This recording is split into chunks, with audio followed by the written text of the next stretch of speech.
How do you see Vietnam improving in the coming years? Being a bit more flexible with MOQs. Hi, welcome to the Voice of Vietnam Manufacturing Interview Series. My name is Chris.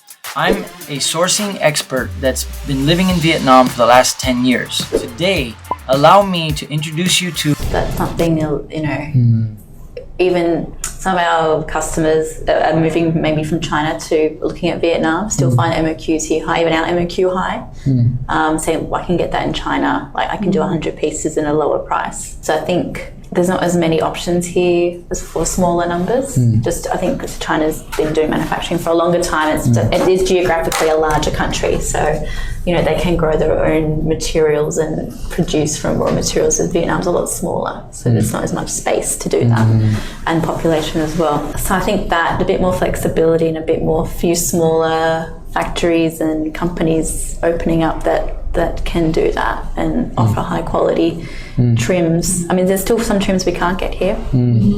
That have to be at the quality that we need. That we have to, especially hardware for swimwear. It's quite hard to get. And the MOQ for that's quite high. It's really high. 1,000 when we're only doing 1,000. Anything with a mould, like I understand, but there's a setup fee, but it doesn't seem to be as much of an issue in China. So yeah, I think hopefully in the future that there'll be a bit more. I know it's a hard one, but... That's what my friend in China who owns a factory was saying is... Do you have questions about producing in Vietnam? Join one of my live webinars every Wednesday, 1 in the morning and 1 in the afternoon, that include a 20-minute question and answer session. Links are in the description below. China just has such a deep supply chain that nobody can compete with what China has to offer. And my personal opinion is that right now, I mean, everybody's like getting out of China, but I think that people are going to be going back to China.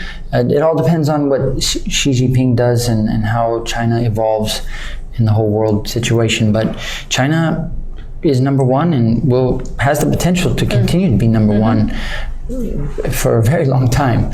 So I wouldn't be surprised if brands leave China and then go back to China. There's a few limitations here. Yeah. Thanks for listening. Is your business struggling due to delays out of China or quality control issues in India?